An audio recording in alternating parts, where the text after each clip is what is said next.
of Duty 4 marks the return of Infinity Ward to the Call of Duty series. It's set in modern times, though it uses some fictional countries and fictional enemies. As is typical in a Call of Duty game, you're going to play from multiple perspectives. You're basically going to bounce around between being a British SAS officer and being a US Marine. Unlike most Call of Duty games where it's kind of three separate storylines, this is actually one continuous storyline, and as you're jumping around, you're actually continuing to progress the story as you go. So it's actually a much tighter narrative. Now, the single player campaign on the normal mode is only going to take you maybe about 6 hours to beat, if even that. When you bump the difficulty up, it's going to take you an extra 2, 3, 4 hours to beat because it gets much, much harder. If you played Call of Duty games before, you know that they're known for intense action, very accurate weapons, a very good feel for the time that they were set in.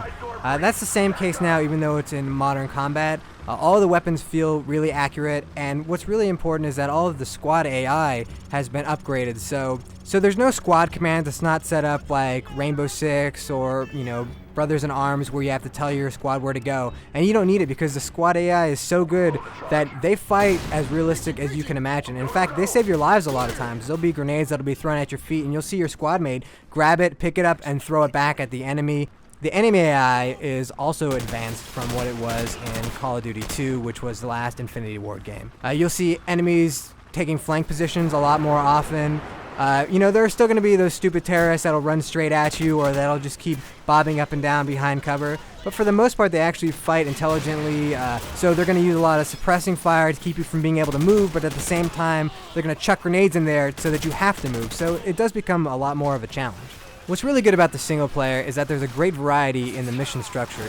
Instead of just always, going around shooting enemies, you're going to have a lot of variation to those mission structures. So there's one time where you're going to be in a helicopter and you're just on a gun in the helicopter and you're just blowing up guys on roofs. There's one mission where you're actually in this really advanced gunship that the military actually uses, where all you see is just you're looking down at a screen, you see little white dots that are people, and you're just blowing them up with different caliber guns, and you see these huge explosions, and you actually see the little guys flying left and right, and it's very eerie because you'll hear your co-pilot just saying things like, "Boom, blew that one up." Oopsie daisy. And also there's a sniper mission where you actually get to go hardcore sniper, where you actually see the effect of the wind on the bullet because you're doing a long-range sniper shot. You have to worry about the Coriolis effect, which is basically from the rotation of the Earth. So you have to adjust your long-range sniper shot to these things just as a real sniper would have to do. So there's a lot of reason to replay the single-player mode. Once you beat it the first time, you unlock something called Arcade Mode, which is basically the same game, except now you're getting points for every kill that you do, every stylish kill that you do, every dog whose neck you snap. So even though it is relatively short, you're probably going to play through it at least twice. The bulk of your playtime is going to be devoted to the multiplayer mode, and Call of Duty 4 has awesome multiplayer. Right out of the box, it has 16 maps. It has technically 13 different modes of play. All throughout those maps, there's going to be player and ranked matches, and pretty much like Halo, where the ranked matches are going to have you playing through a playlist that Infinity Ward has set up.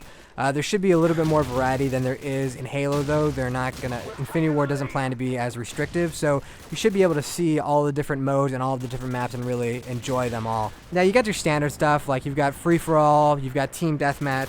You've also got some other really cool stuff, like you have a version of Capture the Flag where instead of a flag, it's a bomb. It's sort of a very Counter-Strike setup where one team is going to get the bomb, the other team has got to defend the location where we're trying to plant the bomb. But there's a different version of this mode called Sabotage, in which there's one bomb, but each team has a headquarters. So you're basically fighting over this one bomb, and you each have to destroy the other person's headquarters. And this back and forth can actually go on for 15 or 20 minutes as the bomb is constantly dropped and picked up.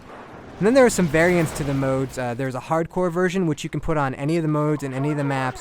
Hardcore is there's no HUD, which means that there's not even a grenade HUD. So when a grenade drops, you don't see a little icon telling you where it is. You just hear a clink, clink, clink, and then you blow up. There's also basically one shot, one kill. It's realistic damage. And then you have the exact opposite called Old School, where you start off with an Uzi, and every weapon on the map is a pickup. And there's also power-ups as well that you can grab too and stack on each other. And it's sort of a very old school PC version.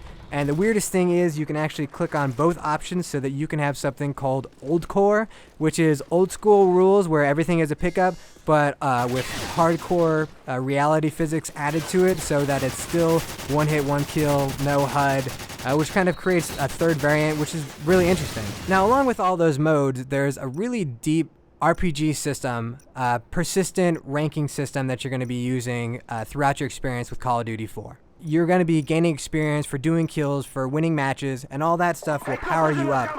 And then you're going to choose the weapons that you like, and using those weapons more and more is going to power up those weapons and unlock new scopes specifically for those weapons and new challenges. And along with that, you're going to have what are called perks, which are basically skills or powers, and you can have 3 of those. And again, as you progress and gain more levels, you're going to unlock new perks that are available. The perks are really cool. There'll be things like, enhanced health so that you can live a little bit longer, but you can also get a deep penetration, which is basically makes your bullets travel through walls a little bit faster. If some guy's hiding behind a wood wall, you can just shoot right through that wood and kill him. Now it's going to slow down the bullet just a little bit, but again, if you have deep penetration added, it's going to go through much faster and have a much more likely chance of killing. There'll be other things too, like you can add an RPG so that you can, blow people up, which everybody likes to do in multiplayer. So there's a lot of variety, and right now there's a level cap of level 60 in the multiplayer, but Infinity Ward plans on adding to that as they go along, as well as likely adding some new maps and maybe even